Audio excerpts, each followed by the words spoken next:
Stop being so dramatic about it, Julia. Your ring gave Diana the trip she always wanted, my father Marcus said with a satisfied grin, leaning back in his favorite recliner. You should be grateful we could help your sister instead of letting that expensive jewelry sit around collecting dust while you recovered. I sat there on the couch in our family home in Charlotte, North Carolina, still weak from my 3-week hospital stay, staring at my father in complete disbelief. The bandages from my surgery were barely removed, and I was discovering that my family had sold my $25,000 wedding ring to fund my sister Diana's vacation to Thailand with her new boyfriend. My name is Julia Henderson, and I am 37 years old. I work as a marketing director for Bright Hollow Labs, a pharmaceutical research company. 3 weeks ago, I had undergone major surgery to remove a benign tumor from my abdomen. The recovery required an extended hospital stay, followed by weeks of rest at home. During this vulnerable time, I had moved back into my childhood home so my family could help care for me while I healed. What I never expected was that they would see my medical crisis as an opportunity to steal from me. You sold my wedding ring? I asked quietly, my voice barely above a whisper. The ring had been my late husband's final gift to me before he passed away from cancer 2 years ago. It was not just expensive jewelry. It was the last tangible connection I had to the love of my life. Diana bounced into the living room at that moment, her skin glowing with a fresh tan and her eyes sparkling with excitement. She was 29 years old, 8 years younger than me, and had always been my father's favorite child. Everything had always come easily to her, and when it did not, our father made sure to smooth the way. "Julia, you are finally awake," Diana exclaimed, rushing over to hug me. "I just got back from the most amazing 3 weeks in Thailand. The beaches were incredible, and the food was to die for. You would not believe the elephant sanctuary we visited." I felt a chill run down my spine as the pieces began falling into place. 3 weeks? I repeated slowly. Yes. Dad surprised me with the most generous gift. He said you wanted me to have an amazing vacation since I had been working so hard at the real estate agency. Diana's smile was radiant, completely oblivious to the darkness of what had actually transpired. My father's eyes met mine with a challenging stare. Diana deserved that trip, Julia. She has been struggling financially, and you have always had everything handed to you. It was time for you to contribute to this family for once. The cruelty of his words hit me like a physical blow, but something inside me remained eerily calm. I smiled sweetly at both of them, feeling a strange sense of satisfaction wash over me. There was something they did not know about that ring. Growing up in the Henderson household had taught me early that Diana could do no wrong in our father's eyes. My mother had passed away when I was 15, leaving Marcus to raise 2 daughters alone. Instead of treating us equally, he'd clearly chosen his favorite child and made no effort to hide his preference. Throughout high school and college, Diana received new cars, expensive clothes, and trips to Europe, while I worked part-time jobs to pay for my own expenses. When I graduated with honors from the University of North Carolina and landed my first job in pharmaceutical marketing, Marcus barely acknowledged my achievement. When Diana dropped out of college after 2 years to pursue various failed business ventures, he called her entrepreneurial and continued funding her lifestyle. The pattern continued into adulthood. When I married my husband David 5 years ago, Marcus complained about the cost of the wedding and suggested we should have eloped. When Diana announced her engagement to a man she had known for 3 months, Marcus immediately offered to pay for an elaborate celebration. That engagement fell apart within 6 months, but Marcus never mentioned the wasted money. David had been my refuge from the family dysfunction. He was a gentle, brilliant man who worked as a biochemist at the same company where I built my career. We supported each other's dreams and created a peaceful life together, far from the chaos of my childhood home. When David was diagnosed with aggressive lung cancer at 32, our world shattered. The 18 months of his treatment were the most challenging period of my life. I took family leave to care for him, spending our savings on experimental treatments and specialists. Marcus never offered to help financially, claiming he was still supporting Diana and could not afford to assist us. During David's final weeks, when I was exhausted and heartbroken, Marcus actually suggested that I should move back home after David's death, because Diana could use the company. David's final gift to me was the stunning diamond wedding ring he had saved for months to afford. He presented it to me on our 4th anniversary, just 2 months before his diagnosis. "I want you to have something beautiful that reminds you how much you are loved," he had whispered, sliding the platinum band with its flawless 3-carat center diamond onto my finger. After David's funeral, Marcus made several comments about how impractical it was for me to keep wearing such an expensive ring. He suggested I should sell it and invest the money more wisely. Diana had also mentioned multiple times how gorgeous the ring was and how she wished she could afford something similar for herself.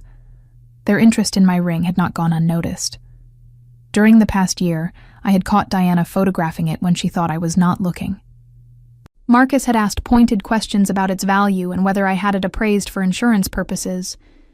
The attention made me increasingly uncomfortable, especially as Diana's financial situation became more desperate due to her poor career choices and expensive lifestyle.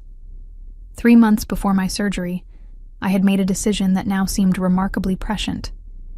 The tumor diagnosis had come as a complete shock during a routine physical examination. My doctor discovered an abnormal mass during my annual checkup and immediately ordered additional tests. Within 2 weeks, I learned that I needed major abdominal surgery to remove what appeared to be a large benign growth that was causing internal complications. The surgery would require a significant recovery period, and my doctor strongly recommended having family support during the healing process. Against my better judgment, I had agreed to stay with Marcus and Diana while I recovered. I knew their history of putting their own needs first, but I also knew I would need help with basic tasks during the initial weeks after surgery. As I prepared for the medical procedure, a nagging worry kept surfacing in my mind. Marcus and Diana had been increasingly interested in my financial situation since David's death. They knew I had life insurance money, savings from my pharmaceutical career, and valuable possessions including my wedding ring. The thought of being unconscious and helpless while they had access to my belongings made me deeply uncomfortable. 2 months before the surgery, I had taken a precautionary step that would prove to be life-saving. I visited a jewelry store in downtown Charlotte and found a cubic zirconia replica that was virtually identical to my real wedding ring. The fake cost $300 and was crafted so expertly that even experienced jewelry professionals would need specialized equipment to detect the difference immediately. I placed my authentic wedding ring in a safety deposit box at First National Bank under my maiden name, Julia Matthews. Only I knew about this account, and I paid for the box rental with cash to avoid any paper trail that Marcus or Diana might discover. The bank records showed the box was rented to Julia Matthews with identification showing my pre-marriage address. For 2 months before my surgery, I wore the replica ring daily. Marcus and Diana never noticed the switch because the fake was so convincing. I practiced removing it naturally when I washed dishes or applied lotion, just as I had done with the original ring. The cubic zirconia caught light beautifully and felt substantial on my finger. On the day I entered the hospital for surgery, I deliberately left the fake ring on my bedside table at Marcus's house. I told him I was too nervous to wear it during the procedure and asked him to keep it safe while I was in the hospital. He had agreed readily, and I noticed the way his eyes lingered on the ring as I placed it in my jewelry box. During my 3-week hospital stay, I had plenty of time to think about my family's character and what they might do with access to my possessions. Nurses frequently commented on how few visitors I received, especially compared to other patients who had family members checking on them daily. Marcus and Diana visited me exactly twice during the entire 3-week period, both times asking when I would be released and whether I needed anything from home. Now, sitting in the living room hearing about Diana's exotic vacation, I realized my precautions had been not only wise, but absolutely necessary. "I am so happy Diana had a wonderful time," I said sweetly, maintaining my calm demeanor despite the rage building inside me.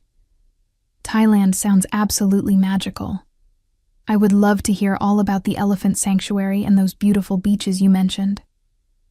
Diana launched into an enthusiastic description of her vacation, while Marcus nodded approvingly from his chair. She showed me hundreds of photos on her phone. Luxurious resort rooms overlooking pristine beaches, elaborate spa treatments, romantic dinners with her boyfriend Tyler, and adventure excursions through tropical forests. The level of extravagance was staggering, clearly far beyond what Diana could have afforded on her real estate agent salary. The resort cost $1,200 per night, Diana gushed, and Tyler surprised me with a helicopter tour of the islands that was another $800. We also went scuba diving with a private instructor and took a cooking class with a world-famous chef. It was like living in a dream. I calculated quickly in my head. 3 weeks at $1,200 per night was over $25,000 just for accommodation. Adding flights, meals, activities, and shopping, Diana's vacation had easily cost $35,000 or more. How wonderful that you could afford such a luxurious trip, I said carefully, watching Marcus's expression. Well, I could not have done it without Dad's generosity, Diana replied, squeezing Marcus's hand. He said the ring money was enough to cover everything, and Tyler contributed some savings too. It was perfect timing because I had been feeling so stressed about work and really needed a break. Marcus's chest puffed with pride. Diana works very hard in real estate, and she deserved to have something special. Your ring was just sitting in a jewelry box doing nothing, Julia. At least now it provided Diana with memories that will last a lifetime. The casual way he dismissed my most precious possession as worthless decoration made my stomach turn. This was not just theft. It was a calculated betrayal during my most vulnerable moment. They had waited until I was unconscious and helpless before stealing from me. Where exactly did you sell the ring? I asked with genuine curiosity. Jameson Fine Jewelry on Main Street, Marcus replied proudly. The owner, Mr. Jameson, gave us $18,000 cash for it. He said it was a beautiful piece and would sell quickly to the right customer. I nodded thoughtfully. Jameson Fine Jewelry was a reputable establishment that had been in Charlotte for over 40 years. Mr. Jameson was known for his expertise in appraising valuable gemstones and had built his reputation on honest dealings with customers. $18,000 sounds like a fair price, I said carefully. I hope Mr. Jameson was able to find the right buyer for such a special piece. He said he already had a customer interested in that style of ring, Diana added. Someone who was looking for an engagement ring in that exact size and setting. It worked out perfectly for everyone. I felt a cold satisfaction wash over me as I imagined what would happen when Jameson's customer took the ring for professional appraisal, as most people do with expensive jewelry purchases. The thought of Mr. Jameson discovering he had unknowingly sold cubic zirconia as genuine diamonds made my smile grow wider. I am just grateful Diana had such an amazing experience, I said softly. And I'm sure everything will work out exactly as it should. Marcus studied my face suspiciously. You are taking this remarkably well, Julia. I expected you to be more upset about the ring. What is done, I replied with a shrug. Besides, family should support each other during difficult times. If my ring could give Diana such happiness, then perhaps David would have wanted it that way. The mention of my late husband seemed to ease Marcus's concerns. He had always felt slightly guilty about his lack of support during David's illness, and invoking David's memory was an effective way to shut down further questions. I excused myself to rest, claiming I was still tired from the surgery recovery. As I walked to my old bedroom, I could hear Diana continuing to describe her vacation adventures to Marcus. Their voices were filled with satisfaction and joy, completely oblivious to the reckoning that was coming their way. Over the next few days, I played the role of the grateful, recovering family member while carefully documenting everything about their theft. I took photos of Diana's vacation pictures displayed proudly around the house, recorded conversations where Marcus boasted about solving Diana's financial problems with my ring money, and made detailed notes about their spending timeline. Diana had returned from Thailand exactly 3 weeks after my surgery, which meant they had sold my ring almost immediately after I entered the hospital. The calculated nature of their timing was particularly cruel. They had not even waited to see if I would survive the surgery before stealing from me. "I was so worried about you during the operation," Diana said over breakfast one morning, completely contradicting her actions. "But Dad said you would want us to make good use of the ring money while you were recovering. He thought it would cheer you up to know I was having a wonderful time." Marcus nodded solemnly. "I knew you would want Diana to benefit from your ring, rather than having it locked away unused. You have always been such a generous sister." Their ability to rewrite history and present themselves as thoughtful family members was breathtaking. They had genuinely convinced themselves that stealing from me during surgery was somehow an act of love and consideration. I called my office to check on work projects, using the conversation to casually mention my timeline for returning to Charlotte. My colleagues at Bright Hollow Labs expressed concern about my recovery and suggested I take additional time off if needed.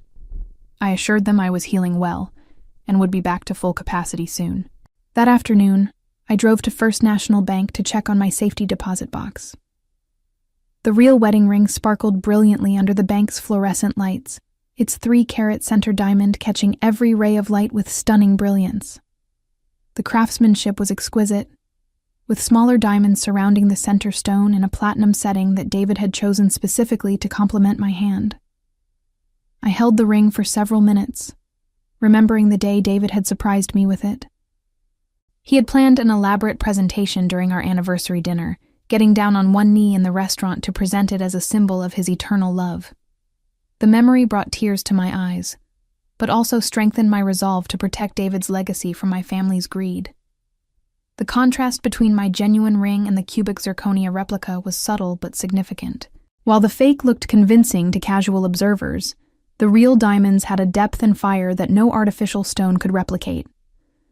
A professional jeweler with proper equipment would identify the fake immediately upon close examination. I returned the real ring to its secure box and drove back to Marcus's house, where Diana was showing neighbors more photos from her Thailand vacation. She had invited several friends over for an impromptu gathering, eager to share stories about her exotic adventure. "Julia's ring made it all possible," Diana announced loudly to the assembled group. "Dad surprised me with the most generous gift by selling it while she was in the hospital. He said she would want me to have amazing experiences rather than letting expensive jewelry sit unused." The neighbors looked uncomfortable with Diana's casual admission that she had funded her vacation with her sister's wedding ring, especially while I was recovering from surgery. Several people glanced at me sympathetically, clearly recognizing the inappropriate nature of the situation. "How thoughtful of your father," one neighbor said carefully, "to make such decisions during Julia's medical crisis." The subtle criticism in her tone went completely over Diana's head, but I caught the disapproving looks exchanged between several guests. Word would spread through the neighborhood about Marcus and Diana's behavior, adding another layer to the consequences they would soon face. I smiled graciously and thanked everyone for their concern about my recovery, playing the role of the forgiving sister while internally counting down the days until their deception would be exposed. 1 week after learning about the theft, I was preparing dinner when the doorbell rang insistently. Marcus was at his weekly poker game, and Diana was at work showing properties to clients. I was alone in the house, still technically recovering but feeling much stronger each day. Through the front window, I could see a man in an expensive suit standing on the porch, holding a small jewelry box and looking extremely agitated. My heart rate increased as I realized this might be the moment I had been anticipating. I opened the door to find a distinguished gentleman in his 60s, with silver hair and a deeply troubled expression. "Good evening. I am looking for Marcus Henderson. I am Harold Jameson from Jameson Fine Jewelry." "Hello, Mr. Jameson. I am Julia, Marcus's daughter. He's not home right now, but I can take a message for him." I kept my voice neutral despite my excitement. Mr. Jameson's face was grim. "Miss Henderson, I need to speak with your father immediately about a very serious matter. 3 weeks ago, he sold me a diamond ring that he claimed belonged to you. I have discovered that the ring is completely fraudulent." I gasped in apparent shock. "Fraudulent? What do you mean?" "The stones are cubic zirconia, not diamonds," Mr. Jameson explained, his voice tight with anger. "I sold the ring to a customer yesterday for $22,000. When she took it for insurance appraisal this morning, the gemologist immediately identified it as worthless costume jewelry. My customer is threatening legal action, and my reputation is on the line." I invited Mr. Jameson inside, expressing appropriate concern and confusion. "I cannot understand how this could have happened. That ring was my late husband's gift to me, and he assured me it was genuine." "Miss Henderson, either your husband was deceived when he purchased this ring, or someone in your family knowingly sold me fake jewelry," Mr. Jameson said firmly. "I need immediate restitution of the $18,000 I paid, plus damages for the humiliation I have suffered with my customer." At that moment, Diana burst through the front door, having returned early from work. She froze when she saw Mr. Jameson, her face paling as she recognized him. "Mr. Jameson, what brings you here?" Diana asked with forced cheerfulness. "Miss Henderson," Mr. Jameson turned to face Diana, "I am here because your father sold me fraudulent jewelry 3 weeks ago. The ring you claimed was worth $25,000 contains nothing but worthless cubic zirconia." Diana's mouth dropped open in genuine shock. "That is impossible. Julia's ring was definitely real. She wore it every day for years." "I have the gemologist's report right here," Mr. Jameson said, pulling out official documents. "Every stone in that ring is artificial. Your father committed fraud, and I demand immediate payment of $18,000 plus additional compensation for my damaged reputation." I watched Diana's face as the reality sank in. Her vacation, her exotic adventures, her bragging to neighbors and friends, all of it had been funded by worthless fake jewelry. The humiliation was visible as her confident expression crumbled into confusion and fear. "But Julia wore that ring constantly," Diana protested weakly. "How could it be fake?" Mr. Jameson's expression was unforgiving. "That is between your family and the police, Miss Henderson. I will be filing criminal fraud charges tomorrow morning, unless I receive full restitution tonight. Your father assured me the ring was authentic and valuable. He committed a serious crime." Just then, Marcus's car pulled into the driveway. Through the window, I could see him parking and gathering his things from the poker game. He looked relaxed and satisfied, completely unaware that his world was about to collapse. Diana and I stood frozen in the living room, while Mr. Jameson waited by the door, still holding the jewelry box containing the worthless ring that had destroyed their credibility and financial security. Marcus walked through the front door whistling cheerfully, clearly having had a successful evening at poker. His smile vanished immediately when he saw Mr. Jameson standing in the living room with Diana and me, all wearing serious expressions.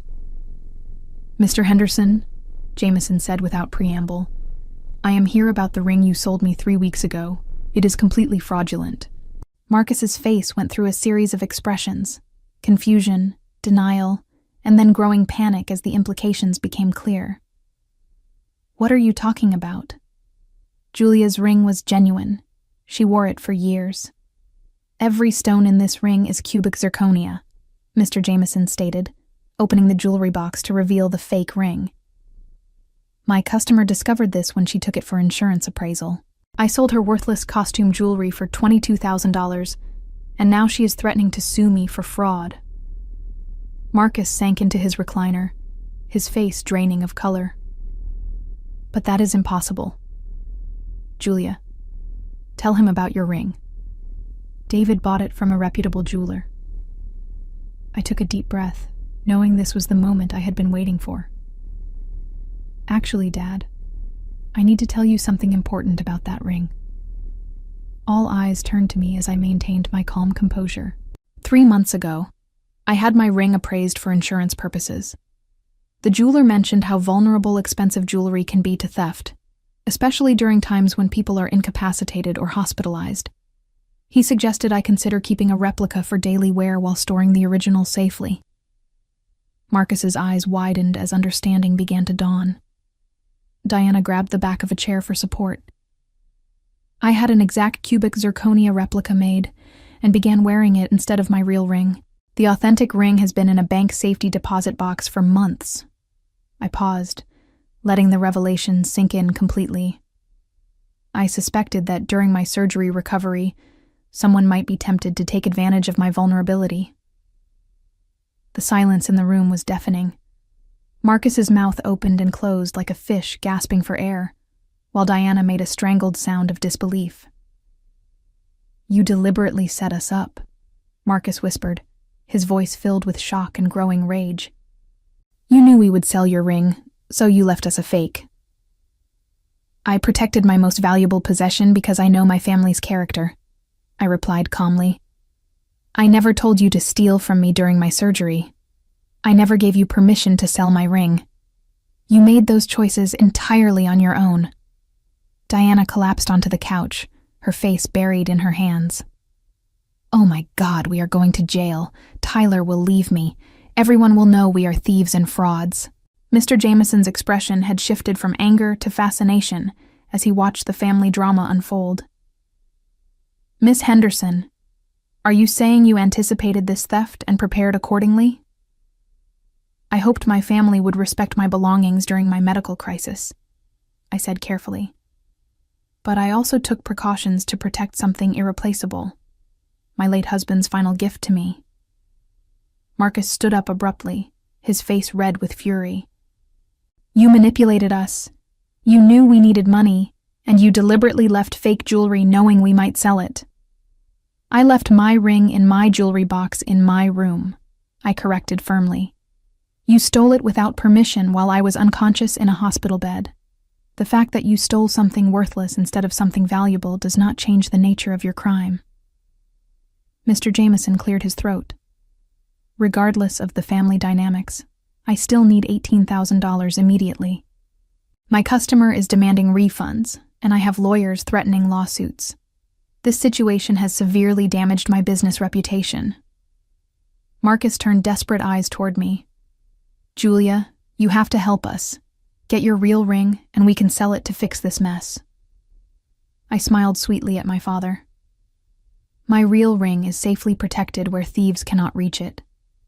You made your choices, Dad. Now you get to live with the consequences." Marcus and Diana sat in stunned silence as their world crumbled around them, finally understanding that their greed and cruelty had led them into a trap of their own making. The daughter they had underestimated and betrayed had outsmarted them completely, and now they faced criminal charges, financial ruin, and social humiliation for their failed attempt to profit from her medical crisis. Marcus and Diana faced immediate criminal fraud charges and civil lawsuits when Mr. Jameson filed police reports the following morning, leading to their arrests and a highly publicized court case that destroyed their reputations throughout Charlotte. Diana lost her real estate license when her criminal conviction became public record, while Marcus faced professional sanctions that ended his financial planning career and forced him to declare bankruptcy to pay legal fees and restitution. Their friends and neighbors completely shunned them when the full story emerged, leaving them isolated pariahs who had to sell Marcus's house and move to a different city to escape the shame of being known as the family who stole from their daughter during her surgery recovery. Julia returned to her successful career at Bright Hollow Labs with a renewed appreciation for the importance of protecting herself from those who would exploit her kindness, keeping David's authentic ring safe in her possession, while building a future free from the toxic family members who had finally revealed their true character. As I admired the genuine diamond ring sparkling on my finger in my new apartment, I reflected on how this painful chapter had taught me that sometimes the greatest act of love is protecting what matters most from those who would destroy it, and that revenge served with patience and intelligence is far more satisfying than any angry confrontation could ever be.